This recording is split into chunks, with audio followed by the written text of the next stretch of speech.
ትናንትና ቀጣይ ጥሎ ማለፍ ጨዋታዎች ነበሩ። ፈረንሳይ፣ ኖርዌይና ሜክሲኮ ወደ መጨረሻ 16 ቡድኖች ተቀላቀሉ ሀገራት መሆናቸው ተረጋግጧል። ከትናንትና ከዛሬ መርሃ ግብሮች ጋር በተያያዘ ሀሳቦችን ሊያጋራን እስማኤል አሚን ስቱዲዮ ደርሷል። እንደሞላል እስማኤል እንደነሰል ከኮትዲቫርና ከኖርዌይ ጨዋታ እንጀምር። ከዚህ ቀደም ከነበረ የዓለም መድረክ ተሳትፎ የአፍሪካ ዋንጫ አቀራረብ የኮትዲቫር ብሔራዊ ቡድን በጨዋታ መንገድ በሚገባ በኳስ ቁጥር የሚሻል ይመስል ነበር። ምን ጎሉ ተሰናበተ ነው ትልቁ ጥያቄ የሚሆነው። ብልጫ መወሰድ ሳይሆን እንግዲህ የመጨረሻ ያጨራረስ ችግር የሚቆጠሩበት ጎሎች ደግሞ ተከላካይ መስመሩና የአሰልጣኙ የተጫዋች ምርጫ ላይ በሚገባ ጥያቄ እንድታነሳ ያደርጋል። ኖርዌይ ከ28 ዓመታት በኋላ እዚህ መድረክ ላይ ተገኝታለች። አሁን 16ቱን ተቀላቅላለች። ሁለቱን የአፍሪካ ሀገር ስታሸንፍ ሚናዋ በጣም ዝቅተኛ ነበር። ኖርዌይ ግን ደግሞ ሁለቱንም ማሸነፍ ያለፈችበትን አጋጣሚ ፈጥራለች ማለት ነው። በተቃራኒ የግብ ክልል እንግዲህ 48 ጊዜ ተመላልሷል። ኮትዲቫሮች 26 ጊዜ ናት ኖርዌይ የደረሰችው። ልዩነቱ ግን 14 ጊዜ ሙከራዎችን በማድረግ የተሻለችው ኖርዌይ ናት። ከዛ በተቃራኒ 9 ጊዜ ነው ኮትዲቫር የሞከረችው። ስለዚህ የሆሪዞንታል ቦሎች ይበዙ ነበር ማለት ነው በኮትዲቫር ዘንድ። እነዚህ ግን ጨረሳዎችን ወይም ደግሞ መጨረሻዎችን ለማሳመር የሚደረጉ ጥረቶች በከፍተኛ ደረጃ ያገኙትን እድል ለመቀየር በጣም ወደፊት የሚሄዱበት አጋጣሚ ሰፊ ነበር ማለት ልዩነታቸው ይሄ ነበር ማለት ይቻላል። ከዛ በተረፈ የፋዬ የተጫዋች አመራረጥም ጎን ለጎን የሚነሳ ነው። ምናልባት አማድ እዚህ ጨዋታ ላይ በቋሚነት መሰለፍ እንደነበረበት ግልጽ ነው። የመጀመሪያው ጨዋታ ላይ ቀይሮ አስገብቶ 3 ነጥብ ሲያሳካ የዚህ ልጅ ጉብ በጣም ወሳኝነት ነበረው። አሁንም ይሄ ልጅ በአቻነቷን ግብ ሲያስቆጥር ቀይሮ ያስገቡት ተጫዋች ሆኗል። በቋሚነት መሰለፍ እስካሁን ለምን እንዳልቻለ ግልጽ አይደለም። አመራረጣቸው በጣም ትልቅ ችግር አለበት። ተከላካይ ላይ ኦርጋናይዜሽናቸው ላይ በጣም ችግር አለው። በጣም በትራንዚሽን ጊዜ የመቆራረጥና ክፍተቱ የሚያፈስ አይነት ቡድን መሆኑን ብዙ ጊዜ ተመልክተናል። የፋዬ የጨዋታ ሲስተምም እንግዲህ በተለይ አፍሪካዎቹ አሰልጣኞች ይሄ አፕዴት ራሳቸውን ያደረጉ አይመስልም። የጨዋታ ሲስተማቸው ላይ ጌሞቹን እያዩ ቶሎ የሚቀያየሩት ነገር አይነውም። አንድ አይነት ነገር ነው የተመለከተን ያለነው ከሁሉም አሰልጣኞች ከሴኔጋሉም ከፋዬም። እንግዲህ ፋዬ ግን ውጤቱን አግኝቶታል ብዬ አስባለሁ። ትላንትና ያለመለዋወጥ ወይም ደግሞ ከጨዋታ ከዘመናዊ እግር ኳስ ጋር አንድ ላይ ያለመሄድ ጉዳይ በኖርዌይ በደካማ ኖርዌይ በአንድ ተች ብቻ ተሸንፋ እንድትወጣ ያስገደዳትን ውጤት አስመዝግባለች። የማይጠበቅ ነበር። ምናልባት በስኳድ ደረጃ የተሻሉት ኮትዲቫሮች ነበሩ፣ ግን ደግሞ ወደ ቀጣዩ ዙር ማለፍ የቻሉት ግን ኖርዌዮች ሆነው ተገኝተዋል። ስለዚህ ኮትዲቫር በጣም ልታሰብበት የሚገባው የጨዋታ አቀራረብ ከፋዬ አግኝታለች ማለት። ምናልባት የአፍሪካ ዋንጫ ላይ ግን ስናደንቀው የነበረው አሰልጣኝ ነበር፣ ግን የአውሮፓ መድረክ ላይ ሲመጣ ኤሊት ከሆኑት ጋር ሲጫወት ግን ምን ማድረግ እንዳለበት ወይም ደግሞ የቀደመውን የባህላዊ የጨዋታ ሲስተምን ተከትሎ የሚሄድ አሰልጣኝ መሆኑን ነው የተመለከትነውና አብዛኞቹ የአፍሪካ አሰልጣኞች ራሳቸውን አፕዴት ማድረግ እንዳለባቸው ከዚህ ዓለም ዋንጫ በደንብ የተማሩ ይመስለኛል። ስለ ጥራት የምናወራ ከሆነ በሚገባ ይሄ ትውልድ ነበረው የኮትዲቫር ብሔራዊ ቡድን በሁሉም ቦታዎች ላይ ግን ከመጀመሪያው ጥሎ ማለፍ ሰናባች ሆኗል። ፈረንሳይ ከስዊድን ሌላኛው ትናንት ትኩረት የተደረገበት ጨዋታ።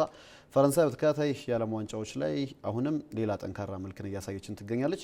በንጽር ፊት መስመሩ ላይ ስለ ጥራት እንድናወራ የሚያደርገን ስብስብ በስዊድን በኩል አለ። ግን እንዴት አይነት የጨዋታ መንገድ ነው ፖተር ብለው እንዲተቹ ያደረጋቸውን የጨዋታ አቀራረብ ከምድብ ጨዋታ ጀምሮ እስከ ትናንቱ ተመለከትን።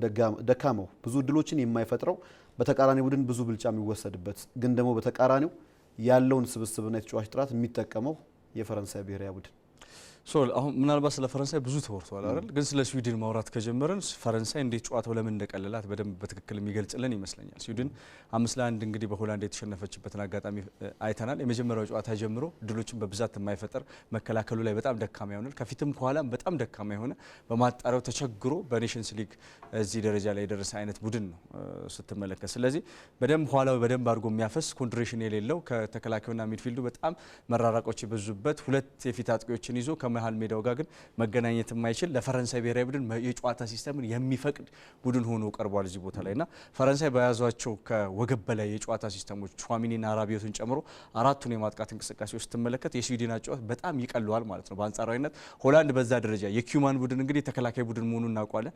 በትራንዚሽን የስዊድንን የተከላካይ ክፍል በዛ ሁኔታ ማፍረክረክ ከቻለ በቀጥታ የጨዋታ ሲስተም ደግሞ የሚጠቀመው ፈረንሳይ ደግሞ ምን ሊያደርገው እንደሚችል ስዊድንን ቀድሞ መገመት በጣም አስፈላጊ ነው የጨዋታ ሲስተሙን ቀይሮ ካልመጡ ድረስ። ስለዚህ ፈረንሳይ በነጻነት ያንን ሜዳ ሲያካልሉ የነበሩት ተጫዋቾች የስዊድንን የጨዋታ ሲስተም ተጠቅመው እንደሆነ በጣም ግልጽ ነውና ክፍት የሆነ የተከላካይና የአጥቂ መስመር ልዩነቶች በጣም የሚድፊልድና የአጥቂ መስመር መሀሉ በጣም ክፍት የሆነ ቡድን ተመልክተናል። ፈረንሳይ በነጻነት ያንን ቦታ ሲያካልሉ የነበሩ ምባፔ፣ ኦሊሴን የመሳሰሉ ራቢዮ በአጥቂ መስመር ቦታ ላይ ስንመለከተው ነበር። ዴምቤሌ ምናልባት እንኳን ትላንትና በአንጻራዊነት ትንሽ እንቅስቃሴ ቢኖረው ግን የተለያዩ ተጫዋቾች በዚህ ደረጃ ተጽዕኖ መፍጠር ችሏል ስዊድን ላይ። ስለዚህ የፈረንሳይ ጥንካሬ እንዳለ ሆኖ የስዊድን የፖተር የጨዋታ ሲስተም ግን በደንብ ለቀጥተኛ እግር ኳስ ምቹ የሆኑትን እነ ኦሊሴና ምባፔን የጋበዘ የጨዋታ ሲስተም ተከትላለች ስዊድን። ስለዚህ ፈረንሳይ ጨዋታው ቀሏት እንድታልፍ ሆናለች ማለት ነው። ኬሊያን 18 ጎሎች ላይ ደርሷል ከሜሲ ጋር በ6 የውድድሩ ጎሎች እንግዲህ በከፍተኛ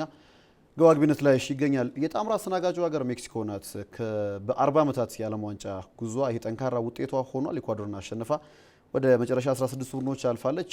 ዣቪር አጉዌር በጣም የዓለም ዋንጫ ልምድ ያላቸው አሰልጣኝ ሜክሲኮን በዚህ ደረጃ በጥራት እንድንመለከት አድርገዋል። ኩዊኒኖስ የሳውዲ ፕሮ ሊግ ላይ በጣም ውጤታማው ተጫዋች ነው። ሮናልዶን በልጦ የሊጉ ከፍተኛ ግብ አግቢ እንደነበር ይታወሳል። ራውል ሂሜኔዝን በተመሳሳይ እንግዲህ ግብ አግቢዎች ነበሩ በጨዋታው። ኩሚኒዝ እንግዲህ እዚህ የሜክሲኮ ጨዋታ ላይ እንግዲህ ህይወት ያለው ብለህ ልትገልጸው የምትችለው እሱ ነው። ፕሬሲንጉን በደንብ አድርጎ የእሳቸውን ያሰልጣኙ ሁኔታ ለመተግበር ከሚጥሩት ተጫዋቾች ውስጥ አንዱ ነው። ምንም እንኳን በአንጻራዊነት ከሶስቱ ጨዋታዎች የተሻለውን ጨዋታ ትላንትና አድርጋለች ብሎ ማሰብ ከምድብ ጨዋታዎች በተሻለ ሁኔታ የተሻለ መንቀሳቀስ የቻለችው የትላንትናው ጨዋታ ነበር። የጨዋታ ፍሰቱም ደግሞ ፕሬሲንጉን በደንብ አድርጋ ለመጫወት የምትፈልገው ሜክሲኮ አሰልጣኙ ያንን ነው የሚከተሉት። ከቀደም ሜክሲኮ ብሔራዊ ቡድን ያነሰ ፕሬሲንግ መጫወት የሚችል አይነት ቡድን ነው ይሄ። አሁን ግን ከጨዋታ ጨዋታ መሻሻሎችን እየተመለከተ ነው። ግን በጣም ከዚህ በላይ መሻሻል ካልቻለ በስተቀር ቀጣዩን ዙር የማለፉ ነገር በጣም ጥያቄ ውስጥ ነው። ትላንትና ኢኳዶር እንኳን የተወሰኑ ሙከራዎችን ከኋላ የሚያፈሰውን ወይም ደግሞ ለማጥቃት ሲሄድ ከኋላ ክፍተት የሚፈጥረውን የሜክሲኮ ብሔራዊ ቡድን ተመልክተናል። በጣም አስቸጋሪ ጊዜ ነበሩ ሶስቱ ጨዋታ ላይ። ትላንትና ግን በአንጻራዊነት ጥሩ ነበር። የማሸነፍ እድሉም እንግዲህ በጣም በተሻለ ሁኔታ ትላንትና ከኢኳዶር በተሻለ ሆኖ ነው እንግዲህ አሸንፈው ያለፈው። በቀጣይ የሚገጥሙ ጨዋታ ላይ ግን ጥንቃቄ እንደሚፈልግ ነው የሚያሳየው። ወደ መጨረሻ 16 ቡድኖች እነማን ይቀላቀላሉ? ሌሎች የጥሎ ማለፍ ጨዋታዎች ዛሬ ይደረጋሉ። ይበልጡን እንግሊዝ ከሌላኛው አፍሪካ ተወካይ ዲሞክራቲክ ኮንጎ ጋር፣ ጥሩ ሶስተኛ ሆና ያለፈችው ሴኔጋል ከቤልጅየምና የጣምራ አስተናጋጇ አሜሪካ ከቦስኒያ ጋር ይጫወታሉ። ምን እንጠብቃለን ዛሬ ከነዚህ ጨዋታ? ምናልባት እንግሊዝ ከጋና ጋር የነበረው ጨዋታ ለኮንጎ ጨዋታ መዘጋጃ ይሆንላት ዘንድ ይመስላል። ባለፈው ጨዋታ 0-0 የሆነበትና የጥሎ ማለፉ ጨዋታዎች እንደዚህ አይነት ጨዋታዎች ሊበዙ እንደሚችል ከግምት በማስገባት እንግሊዝ እንግዲህ ከኮንጎ ጋር ከኮንጎ ጋር ያደረገችውን ጨዋታ ማየት ብቻ በቂ ነው። የጨዋታ ምርጫዋን እንደዚህ ስንከራከርበት ነበር። ምርጫቸው የቶማስ ቱዌል በጣም እነ ራሽፎርድን እና ቡካዮ ሳካን የመሳሰሉ ቀጥተኛ እግር ኳስ መጫወት የሚችሉ ተጫዋቾችን በቋሚነት ማሰለፍ አሁን ግዴታ ውስጥ የሚያስገባቸው ይሆናል። ኮንጎ ደግሞ ያገኙትን እድል በበኩሏ መጠቀም እንዳለባት የፖርቹጋል ጨዋታ ላይ እንግዲህ ምንም እንኳን ተከላክላ ብትጫወትም ፖርቹጋል ክፍተት ትተውት የሄዱትን እድል መጠቀም ሳይችሉ እና ባካምቡ ብዙ ሲያባክኑ ተመልክተናልና በአንጻራዊነት ሁለቱም ማስተካከል የሚገባቸው ጨዋታ ሆኖ ይገባሉ። ግን ኮንጎ አሁንም ያንን ጥብቅ መከላከል ይዛ ልትገባ እንደሚችል ግልጽ ነው በመልሶ ማጥቃት ለመጫወት። እንግሊዝ ግን ያንን ከጋና ጋር የገጠማት ፈተና አሁንም ከኮንጎ ጋር ይገጥማታል። ማስከፈቱ ላይ ትልቅ ስራ እንደሚጠብቃት ሴኔጋል ከቤልጅየም ግልጽ ነው። ሴኔጋል ከቤልጅየም እንግዲህ 69 ሙከራዎችን በሁለት ጨዋታ አድርጋለች። ቤልጅየም አንድም ግብ አላስቆጠረችም ነበር። በሶስተኛው ጨዋታ ላይ ግን 3 ግቦችን ማስቆጠር ችላለች። ስለዚህ እድሎችን መጠቀም አለባት። ሴኔጋል ደካማ ተከላካይ ክፍሏን እንግዲህ ማስተካከል ከአሁኑ ጨዋታዋ መጀመር መቻል አለባት። በእርግጠኝነት ኩሊባሊ እዚህ ጨዋታ ላይ መግባት እንደሌለበት ሁሉም የሚስማማበት ይመስለኛል። ሴኔጋል ካሳየችው ፐርፎርማንስ በኩሊባሊ ድክመት ብቻ ብዙ ጨዋታዎችን ተሸንፋለች ማለት በፈረንሳይም በሶስተኛውም በኖርዌይ ጨዋታ አሰልጣኙን በተጫዋች ምርጫ ጋር በተያያዘ ጥያቄ ይነሳል። ያው ቀደም ያነሳሁት የአፍሪካ አሰልጣኞች ድክመታቸው በጣም ግልጽ ነው። የተጫዋች ሜዳ ላይ የቅያሬ ሁኔታ የጨዋታ ሲስተም መቀየር ላይ በጣም ደካሞች ናቸው። ባህላዊ ሆነው እየቀጠሉ ነው። ዋጋ እያስከፈላቸው ይገኛል። የአሜሪካ ቡድንም በዚህኛው ውድድር ላይ በጣም የተለየ ቡድን ነው። ከቦስኒያ ጋር ይጫወታል ዛሬ። ልዩ ቡድን ነው። ምናልባት የማሸነፍ ቅድሚያ ግምት ተሰጥቶታል። ከጥሩ እግር ኳስ ጋር ቦስኒያን የሚገጥም ይሆናል። የቦስኒያ ደግሞ የመከላከል አቅም ደግሞ የሚታወቅ ነው። ረጃጅም ኳሶችን ይጠቀማሉ። ዩኤስኤ ግን ጥሩ እግር ኳስን ተጫውታ ይህንን ጨዋታ አሸንፋ የምታልፍ ይመስላል ማለት ነው። ፖቼቲኖ በሚገባው ውዳሴ እያገኙ ነዋል። ከክለብ ባሻገር በሀገር እንደዚህ አይነት ቡድንን መስራት መቻላቸው አሁን ለተሻለ ቦታ እንጠብቃታለን። ወጣትን በመያዝ ግን የተሻሉ ናቸው። ፖቼቲኖ ቶተናም ላይ የነበሩን ወጣቶች እንዴት ተሰብስበው ትልቅ ደረጃ እንዳደረሱት እናስታውስ። አሁንም በዛ ደረጃ ስብስብ ውስጥ ያለ ቡድን ነው። ወጣቶችን ተንከባክቦ እነዛ አቅማቸውን አውጥተው እንዲጠቀሙ በማድረግ ፖቼቲኖ የተሻሉ ናቸው። አሜሪካ ብሔራዊ ቡድንም ያየነው ያንን ነውና ወጣቶችን ትልቅ ደረጃ ማድረስ ላይ በጣም ጎበዝ ናቸው። ኤሊቶች ላይ ነው ትንሽ ደካማ የሚሆኑት እሳቸው። የዛሬ እንግዲህ ሶስቱ ጨዋታዎች በቀጣይ 16 ውስጥ ደግሞ እነማን ይቀላቀላሉ የሚሉትን የሚለዩ ናቸው። አስቀድሞ 1 ሰዓት ላይ ነው የእንግሊዝና የዲሞክራቲክ ኮንጎ ጨዋታ የሚደረገው። አመቺ ነው ለኢትዮጵያን ተመልካቾችም። ለመረጃዎች በጣም እናመሰግናለን እስማኤል። እኔም አመሰግናለሁ።